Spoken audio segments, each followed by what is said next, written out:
All right, so as folks continue to join us, we'll go ahead and get started. Hi out there, I'm Julia, bookseller with Politics in Prose, and we're live for round two with Deborah Madison and Joe Yonan discussing Madison's delightful new memoir, An Onion in My Pocket, My Life with Vegetables. You can follow the link in the chat to purchase this book directly from Politics in Prose. We hope you'll engage with our discussion by utilizing the Q&A feature found at the bottom of your screen. We'll try to get to everyone's questions in the last portion of the discussion, but we apologize in advance if we don't have time for yours this afternoon. Before we begin, we really want to thank all of you out there for joining us. We so appreciate our family of loyal customers who keep our spirits and our business afloat. It is my pleasure to introduce our speakers. Thanks to her beloved cookbooks and groundbreaking work as a chef at Green's Restaurant in San Francisco, Deborah Madison, though not a vegetarian herself, has long been revered as this country's leading authority on vegetables. She profoundly changed the way generations of Americans think about cooking with vegetables, helping to transform vegetarian from a dirty word into a mainstream way of eating. But before she became a household name, Madison spent almost 20 years as an ordained Buddhist priest, coming of age in the midst of counterculture San Francisco. In her charmingly intimate and refreshingly frank memoir, she tells her story, and with it the story of the vegetarian movement for the very first time. From her childhood in Big Ag, Northern California, to working in the kitchen of the then new Chez Panisse, and from the birth of food TV to the age of green markets everywhere, An Onion in My Pocket is as much the story of the evolution of American foodways as it is the memoir of the woman at the forefront. It is a deeply personal look at the rise of vegetable-forward cooking and a manifesto for how to eat well. And moderating this afternoon's discussion is Joe Yonan, two-time James Beard award-winning food and dining editor of The Washington Post. He is the author, most recently, of Cool Beans, the ultimate guide to cooking with the world's most versatile plant-based protein. On behalf of Politics in Prose, please join me in welcoming Deborah Madison and Joe Yonan. Thank you both. Thank you so much for having us, and thank you everybody for joining us today. I'm thrilled to be able to talk to Deborah. I've gotten to talk to Deborah several times over the years, and it's always such a pleasure, and I'm glad that this was able to work out and that your internet is stable now. No windstorms. No windstorms. All the towers are upright. Great. So it seems from your introduction to the book that you wrote it as something of an exploration, like you were trying to find something out. That's the stance. What were you trying to find out? I was trying to find out what really mattered to me in food. It's that simple, really. I started the book a long time ago, and 15 years ago, if you want to know the truth, I was given a fellowship to go to Hedgebrook for a month, and that's a writer's colony. So I went and I wrote. And at that time, I was really wishing I had gotten a PhD in something. Anything, just to be more useful in the world.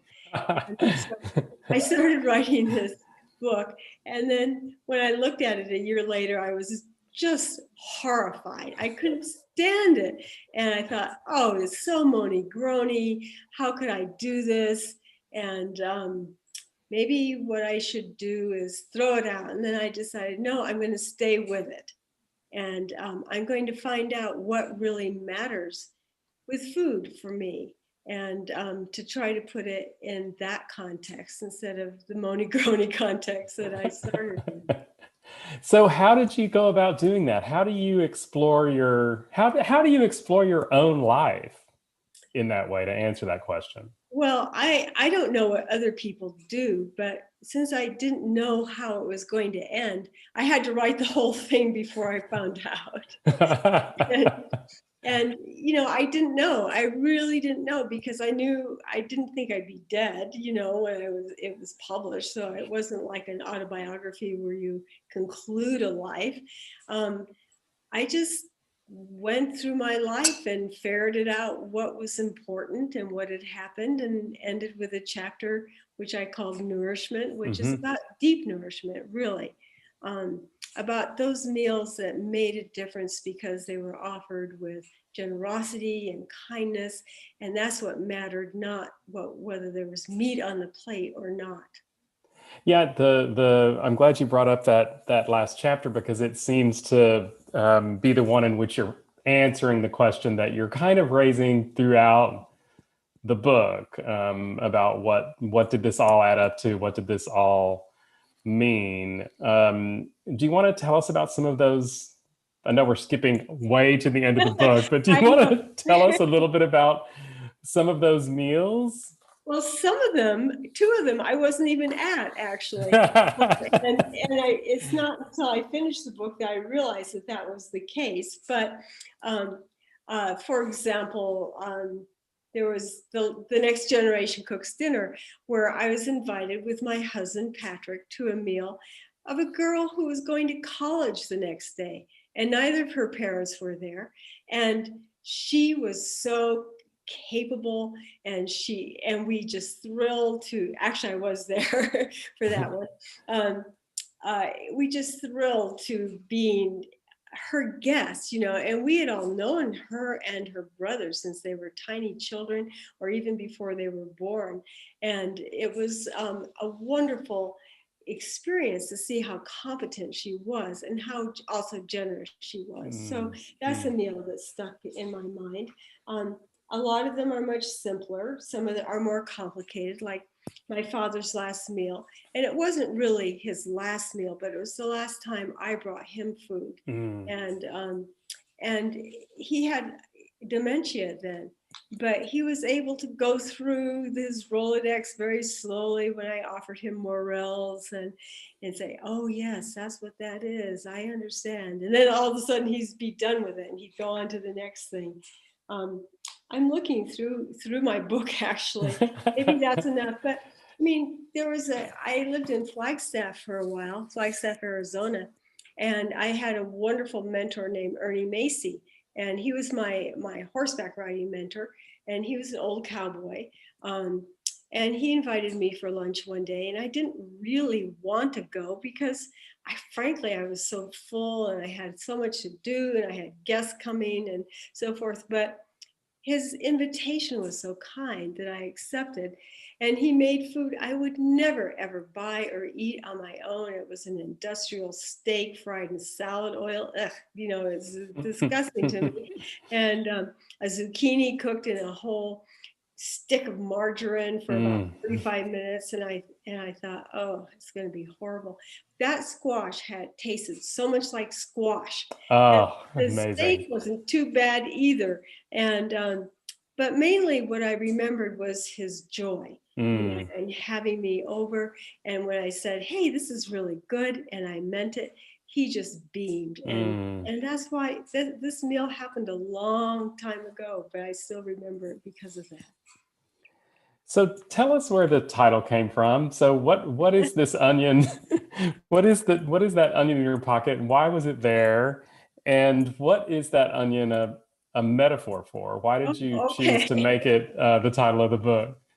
Well, titles are very hard to come up with sometimes, but I love it. No, but the onion was actually a real onion, and it was left from cooking a little focaccia for an event with my friend Dan, and I'd stuck it in my pocket and gone to Spanish class.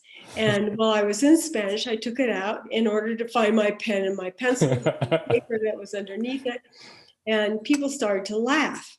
And then I realized, oh, but that's what it means to be a food person. Of course you have an onion in your pocket. Right. Of course you fly home with strawberries on your lap. Of course you have very long rhubarb stalks in the overhead, in September, when you shouldn't have them at all. And so that's how the title came about. Yeah, I love it. I love it. So Julia mentioned this in your intro, and you mentioned the steak at that lunch that you remember so well. So that is just making me think of how one of your chapters is titled "My Vegetarian Problem." So tell us what you mean by that. What is the problem then?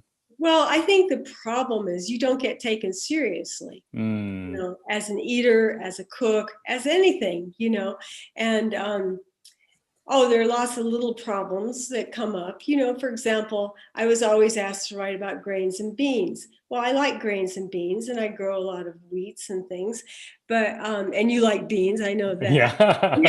But there's nothing wrong with those foods. It's just that sometimes you want to be regarded in a wider level. If you've been a pastry chef, you'd like to write about pastry, or you'd like to write about whatever.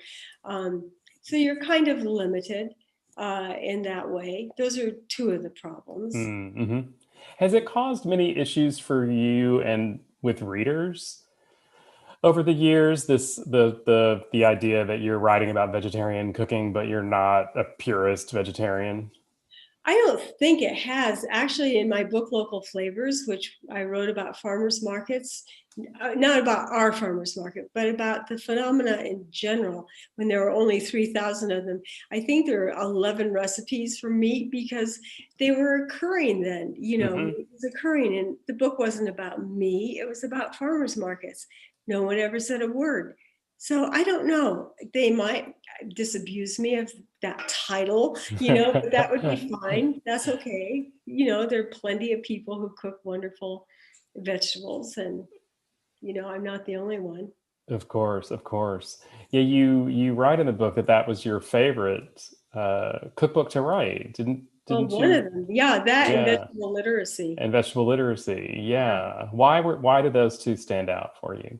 Well, I think that vegetable literacy stands out because I have a real interest in botany, and it's kind of a botany-like book for people like me who cook, and but it's come into play a lot of times, because if you understand plant families, you're free to improvise in a way that you may not if you don't understand them so well. Local Flavors was interesting to me and compelling to me, partly because of our meal chant at Tassajara. 72 labors brought us this food. So I wanted to go around and go to different farmers markets around the country. I went to about 100 of them to see what was growing in those areas. And believe me, New Mexico, where I live now, is nothing like California, where you're nothing like it. And nor is Alaska, which is one of the markets that I talked to by phone. I didn't go to visit, unfortunately.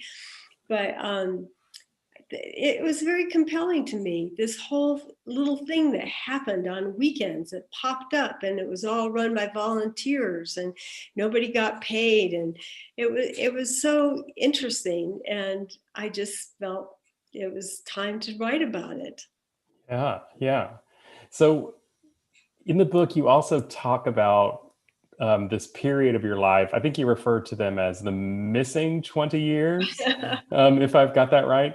Yeah. That was the time that you spent really practicing immersed in Buddhism. Mm-hmm. Why were they missing? Well, I wasn't in the world, I guess. I was definitely in a monastic mode. I hesitate. I didn't really want to write about Buddhism too much because it's so strange now. I mean, people talk about, a Zen feeling, or it's a Zen this and Zen babies and Zen this and that and the other thing. And it's not that at all. It's very hard work, and it's quite wonderful, but it's very hard work. And I don't know. That's not answering your question exactly, I realize. But no, that's okay. But I didn't want to really write too much or talk too much about Zen because that was not my experience of it. It is unfolded today.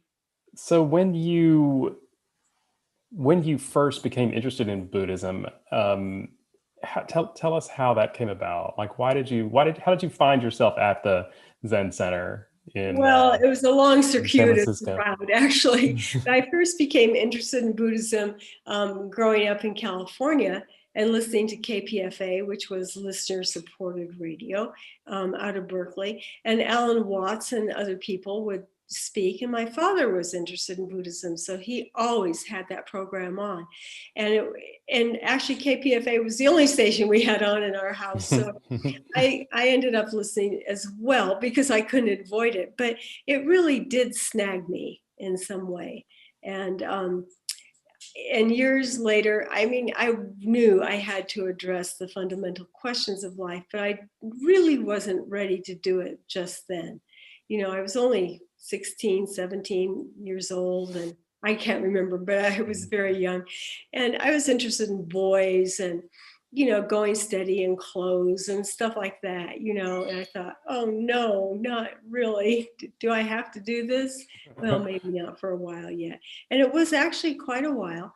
I decided to go to Japan, and I thought, if I go to Japan, it might be useful to know some Japanese. So I went to take a class, and it turned out to be at the Berkeley Zen Center. And so I started my Zen practice the day I started my Japanese lessons. And I did go to Japan, but I couldn't figure out what to do there, really. I didn't want to become a nun, and no one else had gone yet, really, that I knew of. I think Gary Snyder had been, maybe, and Dan Welch, and a few people you could actually name. There were so few. So I came home after a month or so, and I got this card in the mail about a sesshin. And I thought, well, geez, I went to Japan to learn about Buddhism. I found out I couldn't really join up anywhere, so maybe I should go to the sesshin, but I've heard they're really hard to sit. Of course I went.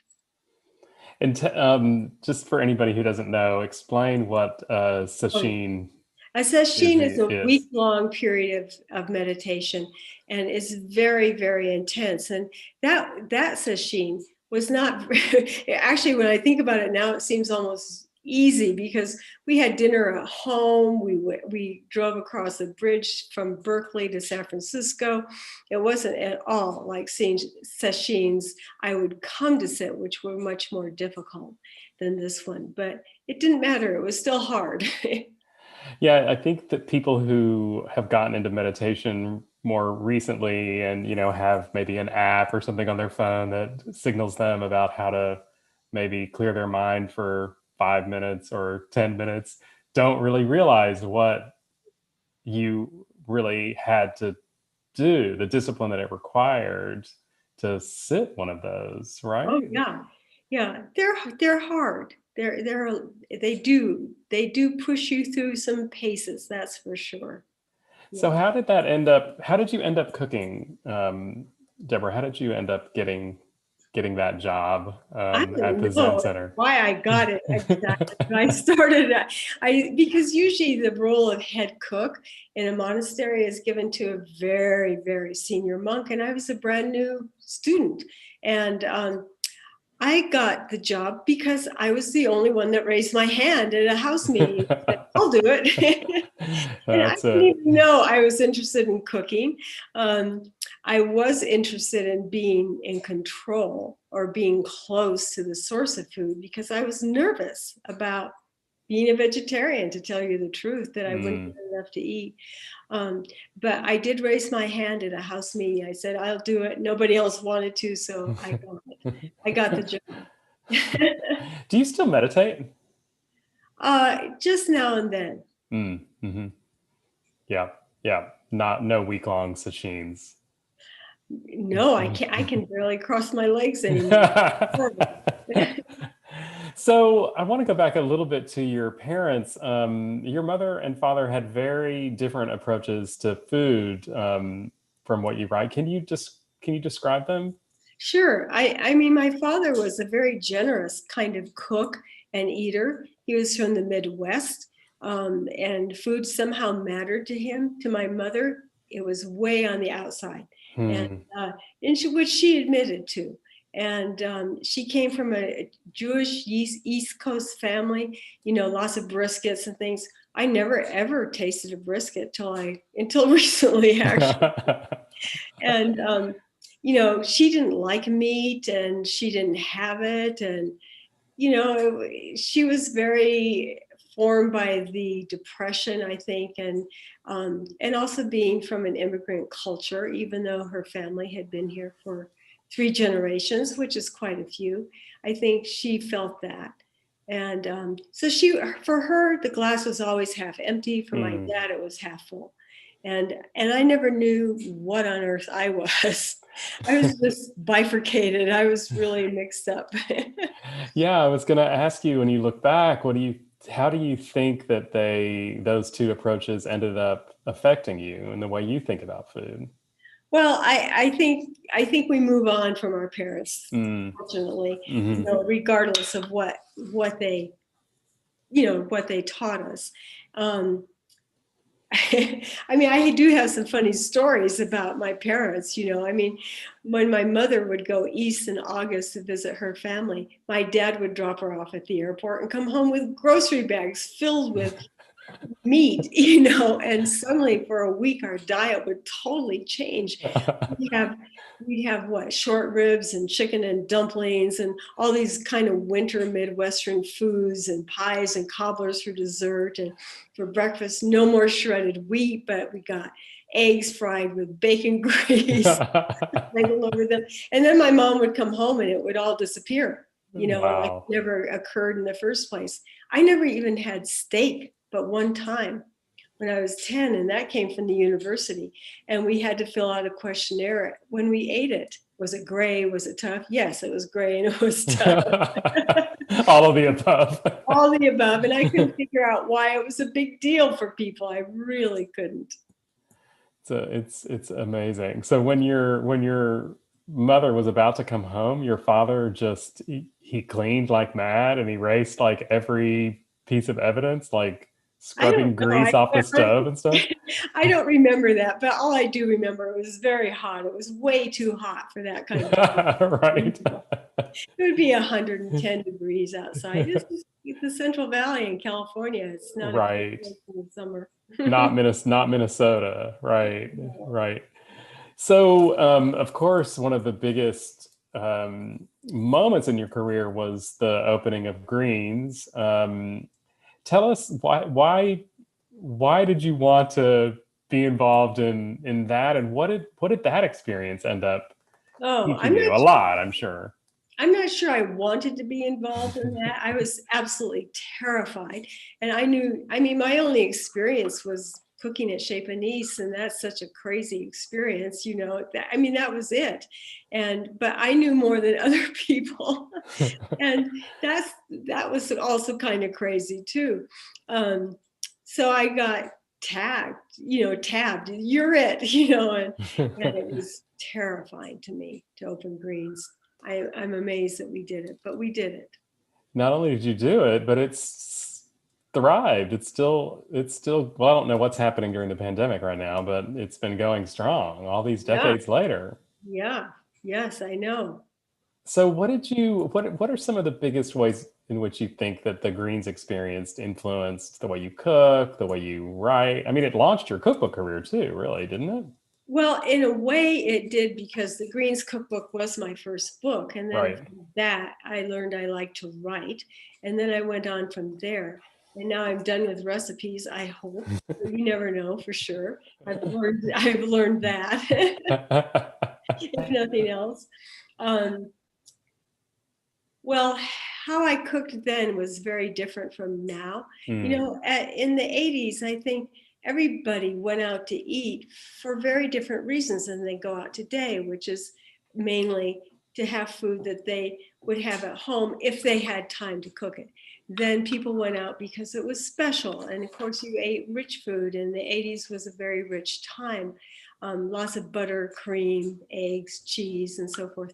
Not just the Greens, although I'm guilty of putting cheese in dishes that weren't there. It wasn't even called for because I was so nervous about people getting enough to eat, but being that it was vegetarian and so forth.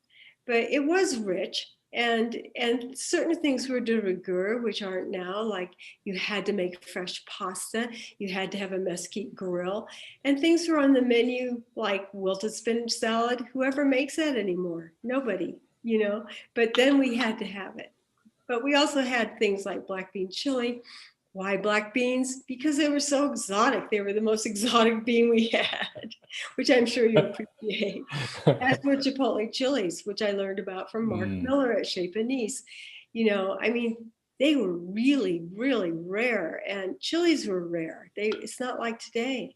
It's just not like today. So different. Greens was groundbreaking. I'm not sure that people who, even go there now, or certainly maybe people who are watching this now, realize how groundbreaking it was. I mean, there was no vegetarian restaurant scene when Greens opened, right? You guys were paving the way. Yeah, I think we were. And I mean, vegetarian food up until then really was bad. And it got a bad rap, which it well deserved. Everything was brown and ponderous and heavy. And, and we weren't there yet. We were interested in white bread, and that was about it. The beautiful brown whole loaves that you see now didn't, somebody sent me a magazine from 1970, a Life magazine, and it showed all these loaves of brown bread, and they just looked so heavy and ponderous, But then, and I remember Slow Food Nation in San Francisco, the walls and tables were covered with breads that were beautiful and not that dissimilar, but our tastes had evolved. In any case, when we opened Greens, Seed Savers Exchange, which really was responsible for introducing heirloom vegetables back to the world, at least to our world, hadn't opened yet. They were just getting started. And fortunately, I had brought seeds back from a trip to Paris that I had taken just before Greens opened, which our gardener, Wendy Johnson, planted. And so we were able to open with all kinds of foods like arugula and golden Chioggia beets and heirloom potatoes and herbs like lovage and borage. And, we were able to open with all kinds of foods that Trader Joe's didn't have. There wasn't even a Trader Joe's except for maybe one in San Rafael or something that I remember going to as a kid. But no, it was really, really very, very different. And then when Seed Savers got going and more companies got going, no big deal. Of course, you have purple daikon or whatever is the going concern at the time. Like that's what I just got in my CSA box this week. But we never heard of it then, Right. Never. It was a dream. So you and Greens both, have been very influential when it comes to the cooking of vegetables and vegetarian cooking. Does that surprise you? I get the sense that surprises you even now to think in that way. Does it? And why? Well, yeah, it does surprise me. I don't know. I've been doing it for so long, I guess, that it doesn't seem that it should be unusual to anybody. but I guess it was. What can I say? Right. Well, the book that I think so many people more than any other know you for, of course, is Vegetarian Cooking for Everyone. Tell us about that, about how you went about it and what it was like. How many recipes are in? Is it 1,400? 1,400. But that's with variations. Yeah. Oh, yeah. So it's nothing. It's nothing. So how did that come about, and what was the process like? It came about because I went to Esalen to do a class for caregivers. And they were exhausted. And I thought, well, maybe they should learn how to cook, So we cooked everything from salads to vinaigrettes to breads to cereals to whatever.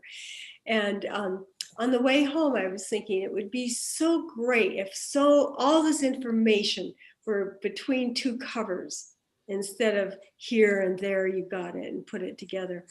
So I went home and I went to a bookstore and I looked for such a book and I couldn't really find it. So I decided I had to write it. And again, this book wasn't so much about me, I didn't think, as it was about what foods would you expect to find in the culture that were vegetarian, and what were other dishes that you could serve that would be exciting, So, oh, it was a very, very, very long process. Let me tell you, I was so glad when it was over. How many years did it take? It took 7 years. Wow. And I mean, it was one thing and another that we went through, and I write about that in the book. But in the end, we have a book, and now that book says, when people say, I have your book, I know that's what they mean. That's what they mean. I've written 14 books. Right. I mean, it sounds like a long time, 7 years, but when you do the math, as a cookbook author, I'm doing the math, and that's 7 years, 1,400 recipes. That's 200 recipes a year. That's a recipe every other day that you have to develop. That's a busy 7 years, even though it took 7 years. I didn't get to garden during that time either. So right. When I was done, we moved. I got a garden. It all worked. So you spent a big chunk of your life living in community. How did your cooking change when you were no longer living in community? When you were, when you had a husband and you were cooking in your own home? Well, for one, I made way too much food, always. I somehow thought I was still cooking in community. Probably not enough, because I just take a recipe and cut it in half, basically. I always have a half an onion in my refrigerator, which I never used to, ever, because I cook so much food. But my food, how has it changed?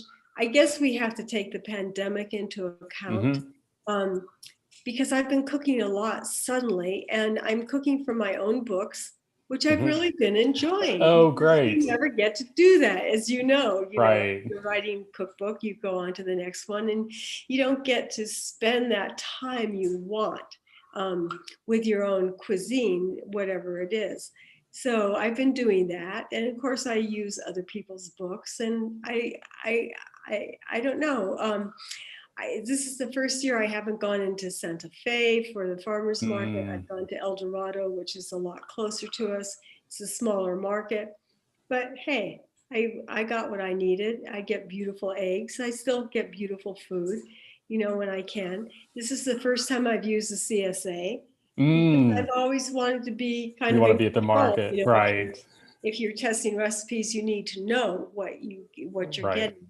But now it's sort of a surprise once a week to get this bag full of goodies, and I have no idea what will be in them, and so that's changed. I just imagine that everybody who gets a CSA sort of knows that it can be this challenge, this grab bag to figure out what they're going to do.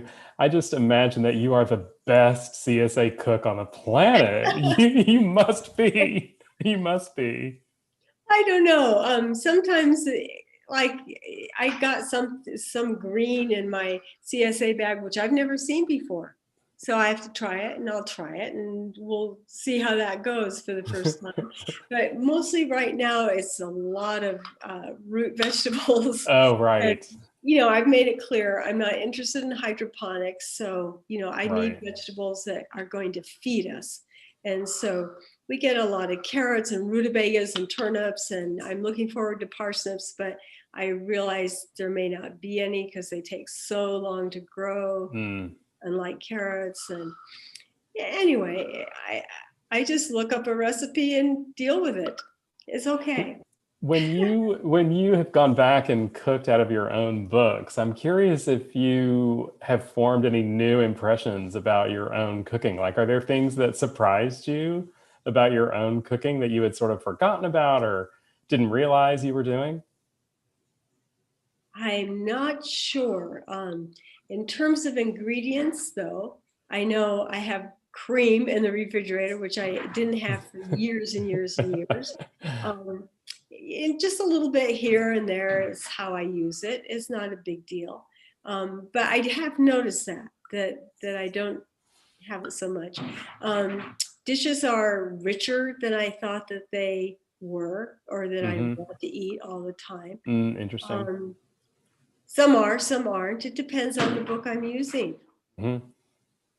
you know. What do you think about the modern trend toward plant-based cooking and everything that entails? Are there pieces of it that that you like? Are there things about it that you don't like? Yeah, there are. I don't like the Impossible Burger. Mhm. I I know thought we you might talked say that. about Yeah. this before because of the GMO soy in it. Hmm. I don't want to put that in my mouth if I can help it, and I Hmm. can, so I haven't gone to that.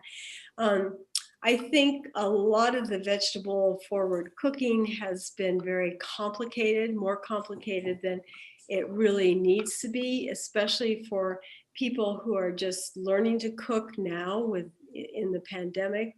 They can't go to restaurants. Maybe they learned a few special tricks, but now it would make more sense, I think, to just go for basic things and take it from there. I wish we saw more of that, but and maybe it's out there. I don't know.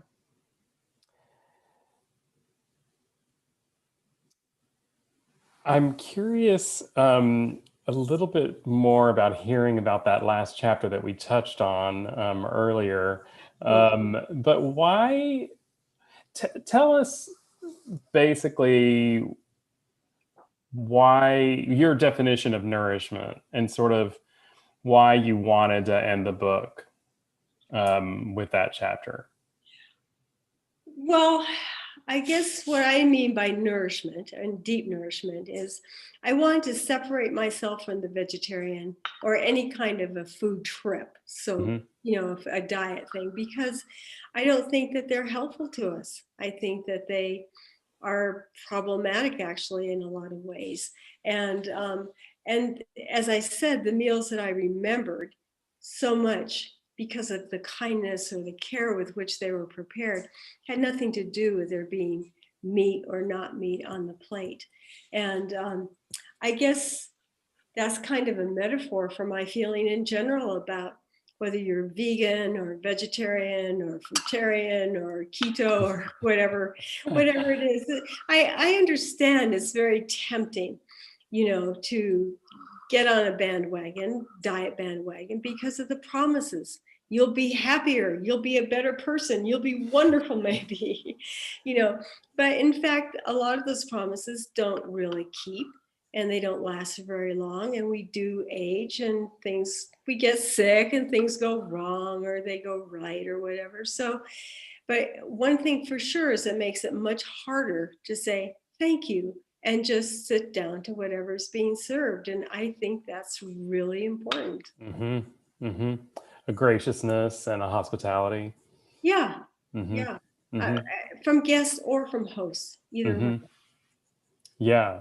Yeah. I think a lot of people who don't eat some kinds of foods when they're at home, I'll speak for myself, I get really uncomfortable when I travel about the idea of imposing that idea and those restrictions on people who are hosting me.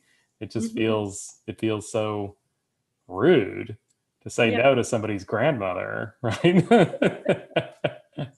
Well, I want to open it up to questions from Okay. our attendees here. So I'm looking here. Okay, someone asked, she apologizes and she says, and I've realized we throw around these kind of terms and not everybody knows what they mean. What is a CSA? So maybe you could explain what a CSA is. Oh, well, yes, I can. It started out as community supported agriculture, and it was a way to support a farmer or a number of farmers or whatever, by putting money up front and then getting your vegetables later. And now I think it's morphed a little bit. I know so many CSAs are combinations from farms. They might include bread, eggs, a chicken, vegetables, jam, a number of things, depending on what that farm makes and where you are. But so now it's kind of a subscription thing, but it does help the farmer by putting money up front when they're not earning any, which in our case, and probably in your case, it should be soon. Um, I mean, now no one's earning anything because it's winter. Right. It's going to be winter for a very long time. So another attendee says, I feel like so many people can benefit and be delighted by hearing the story you tell in this book.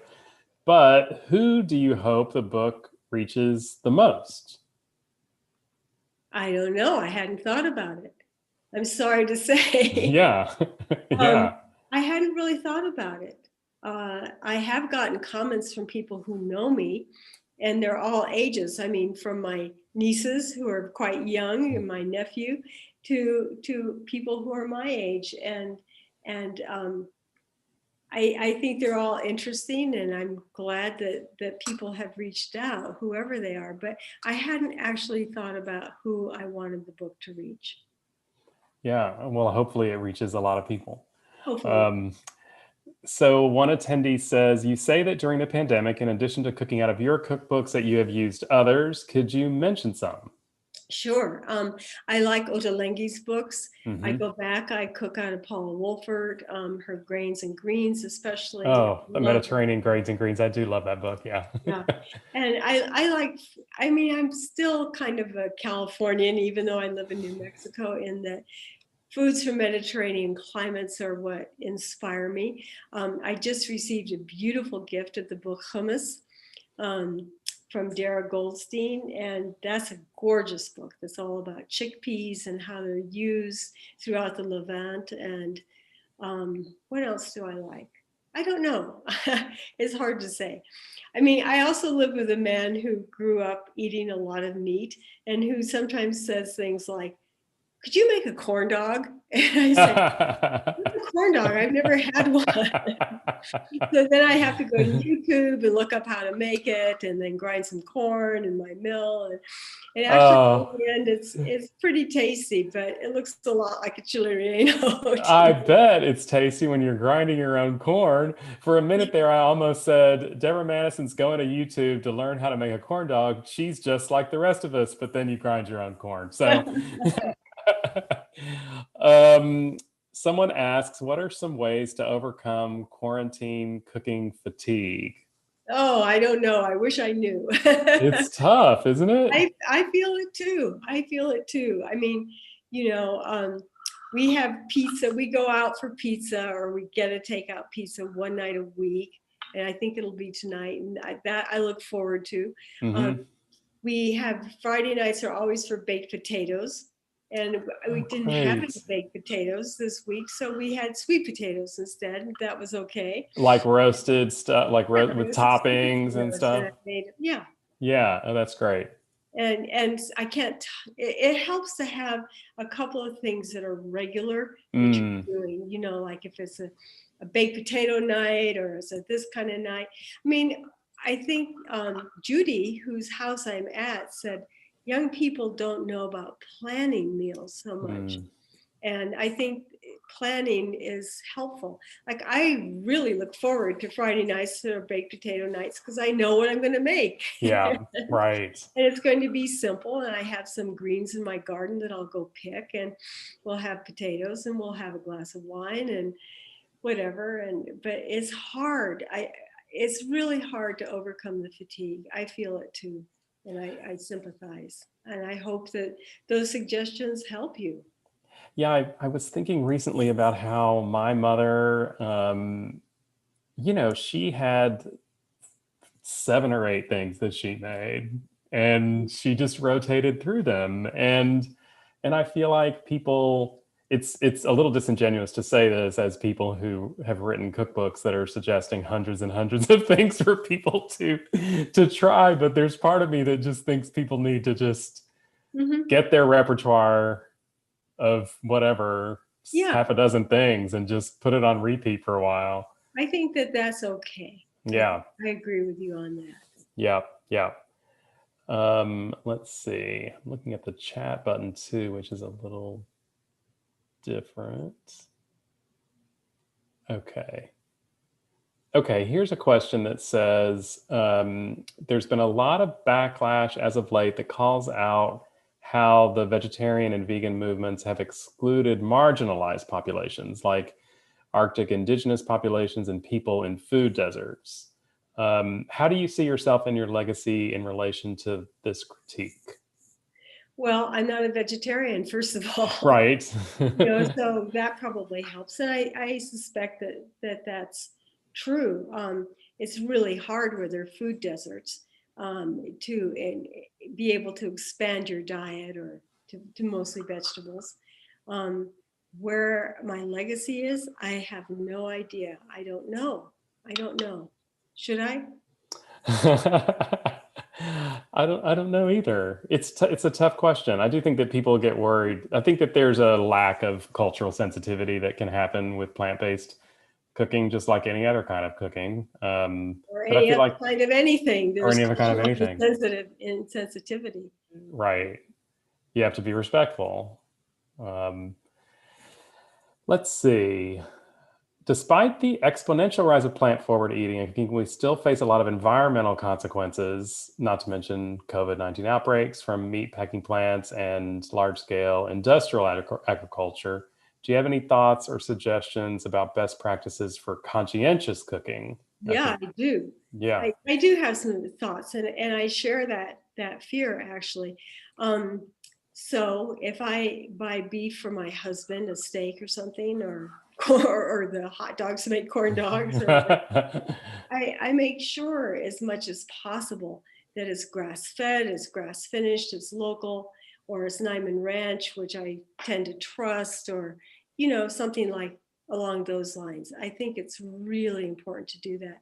I don't want to be part of any industrial food or foodscape, landscape. I don't think it's good for us. I really, Yep. really don't. So for vegetables, I grow my own. I go to the farmer's market, and that's something that we have as an option. And we're very fortunate right now that we do that we do have that option. And I hope we're not going to lose it during the pandemic. Someone asked, is there a favorite recipe from your early days that you still make?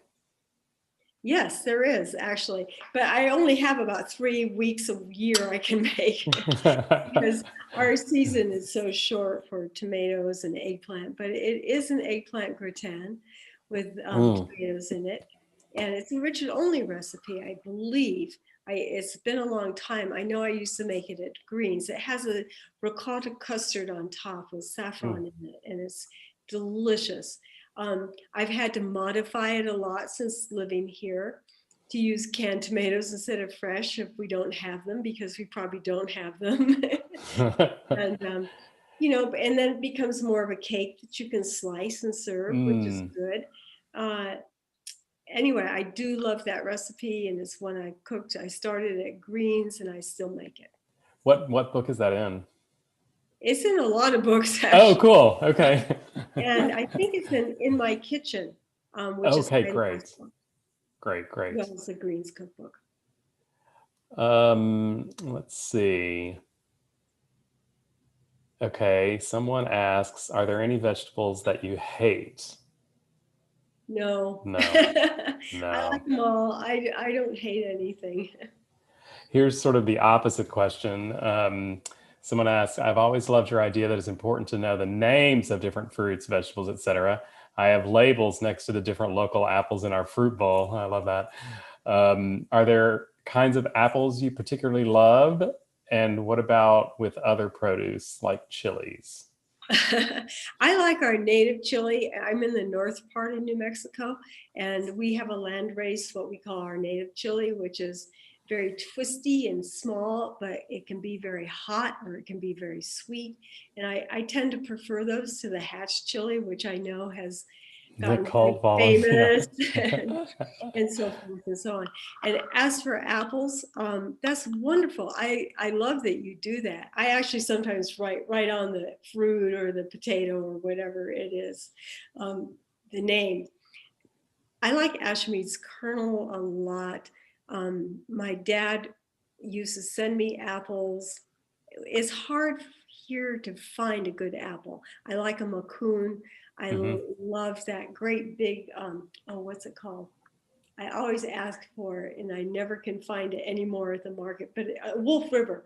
It's a big, lumpy apple, and it's great for pies.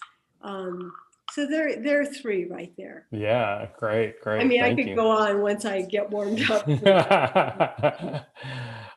So this person says, I'm the opposite type of person who cannot eat a number of things due to GI issues and allergies. What would you recommend for someone like me who wants to be able to sit down to eat what I can, say no, thank you to the food that I can't, but without offending the host?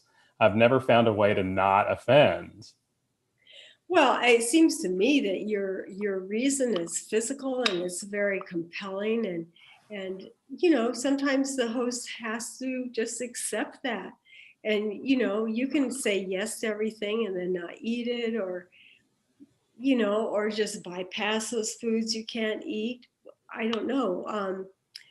But it seems to me I wouldn't worry about it. If you have a difficulty like that, then you have a difficulty that you have to take care of. That's all. A host that would be offended by that is maybe somebody that you don't need to visit anymore. Or maybe you do. Maybe it's your mother. You never Or know. it's your oh yeah. You never know. But you do your best, and you do. It sounds like you do your best. So good for you. So this person asks, you have many light, fun desserts in your first cookbook. What's your favorite dessert? I don't know, because I'm such a seasonal cook. It's going to change all the time. And actually, I hardly ever have desserts anymore. It's true. But I do love a good olive oil cake. I love layer cakes on my birthday for some reason. I like a panna cotta, a Swedish cream, things like that with fruit on top. But I don't eat many desserts anymore. Yep. Let's see. This person says, if you are new to expanding your repertoire to include more vegetables in your diet, what tips do you have for shifting assumptions about how to approach menus? I'm assuming she means how to approach menus when you're cooking. Yeah. Is she talking about vegetarian menus? Just more, if you want to eat more, include more vegetables in your diet, how do you shift your assumptions about what the menu should look like? Well, I mean, it can be anything. You're eating at home and you're cooking, so you can have as many vegetables on the plate as you like, or you can find something to, if you need a center of the plate, you can find a food, and I've written about that extensively, that fills that bill. But I wouldn't worry about assumptions. Assumptions are something that's held by others, and you just do what you want to do. And if it's to have a lot of vegetables on a plate, that's great. What kinds of dishes, Deborah, do you like to do that are that center of the plate, like occupy the plate with a big vegetable? Well, I mean, like a gratin, I think can be very easily the center of the plate, particularly if you pair it with a salad that benefits by being a little wilted from the heat, which many salads do, especially if you have shallots in the vinaigrette or something like that. That's one way. I see you're dragging me into food again. Sorry. What would be in the center of the plate? Well, I mean, I like the gratin answer. That's great. yeah, I think it works. Or if you make a tart, for example, a slice of tart can be in the center, or you can get a pan and make little round ones and serve a whole one. That's what we used to do at Greens, because it feels more special. That's all. It's a lot more work, however, to make all those individual parts, right, sell them and so forth. But it does feel more special. As does a crepe cake. We used to make Marcella Hazan's 8-layer crepe cake at Greens, and when I was on tour for Vegetarian Cooking for Everyone, Edna Lewis and Scott Peacock cooked a wonderful meal. And when I got to the house, Scott was putting the finishing touches on a layer cake that had like 11 layers. And he says, it shows more respect for a guest than if you just made a 2-layer cake or a single layer cake. That's amazing.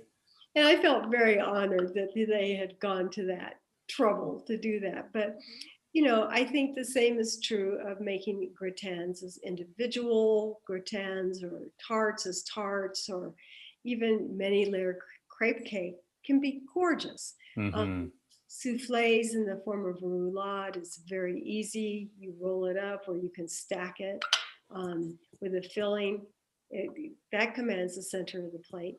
And then you can have more vegetable intensive dishes on the side. It doesn't have to always be a vegetable in the middle of the plate. Doesn't have to be a cauliflower steak, is what you're saying.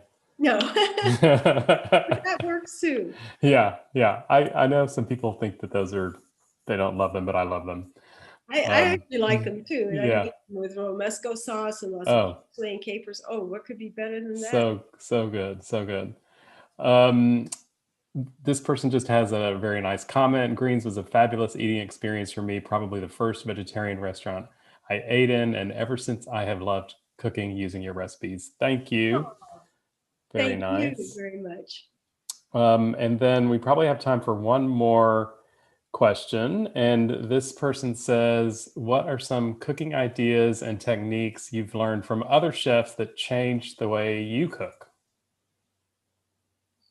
Well, I haven't cooked with a lot of other chefs. I mean, a simple technique, for example, squeezing the water out of parsley before you chop it. That's so simple. But when you go to chop dry parsley, it's a very different experience than wet parsley, where you end up with a lot of juice. That's just one small technique, and I learned that at Chez Panisse, and I can't remember who told me or pointed it out, but I've always known that somehow. Or about salting food. Marion Cunningham, I talk about this in the book. She ate at Greens, and she said, "Debbie dear, do you not salt your food? Do you not believe in salt?" I said, "No, that's crazy. Why?" She said, "Well, it all tastes a little flat." And then she said, "When you salt, you need to add it at every step. And it seems like you're always reaching for the salt jar, and you are. But at the end, it'll be perfect." And she was so right. And I so appreciate that advice, because we worked really hard, and it would have been a shame to have what we were doing just go by the wayside because we didn't know about something as simple as salting. So that was helpful. Yeah, you love learning those lessons. Well, you learned plenty of them, and thank you, thank you for sharing them. And we want to thank you both from here at Politics in Prose. One surprise question that we sometimes like to ask at the end of these talks, besides the cookbooks you mentioned returning to, are there any novels, fiction, nonfiction that you're reading and would like to suggest to our viewers? Sure. I just read a wonderful book by Priya Bazil. And what is the name of it? It's called, it's a little bit like my book, actually, and it's also a Kanath book. Darn it, I can't remember the name. Do you know the name? You don't know the name. Not off the top of my head, but I'm sure we can research Politics in Prose. And it's a wonderful book. And because it's really about, it's about host and guest and that relationship. And it's a phrase that that's the title of the book that's just flown from my mind. But I can tell you some other books I've been reading this year that have been really, really good and helpful. And one is about Alexander von Humboldt, who is fascinating. And I didn't know anything about him, except I've been to Humboldt County, of course, and eaten Humboldt Frog and Humboldt this, Humboldt that. There are more things named after him, but he was very prescient about climate change, hundreds of years ago. So that anything by von Humboldt or about him is what I would suggest. Thank you. And Joe, anything from you? Let's see. I recently read David Chang's memoir, which I liked quite a bit, called Eat a Peach. I liked Phyllis Grant's memoir quite a bit. Forgetting the name of it. It's a small book. She's very lyrical, poetic writer. That was lovely. And of course, I've read Cast recently, like so many others have, and have to add my recommendation to everyone else's. It's a startling book to read, very important book by Isabel Thank you. Wilkerson. Yeah. Thank you both so much. We want to thank you from the bottom of our hearts here at Politics in Prose, and many thanks to our audience for tuning in. Your patronage and dedication enable us to bring you this amazing programming, and we couldn't do it without the book sales to support them. So go please follow the link in the chat to purchase Deborah Madison's An Onion in My Pocket, My Life with Vegetables, or you can visit politics-prose.com. While you're there, check out the events calendar for our latest listings. We keep those updated frequently, so we'll hope to see you there. And from all of us, we hope you are staying strong, staying safe, and staying well read. We will see you next time. Happy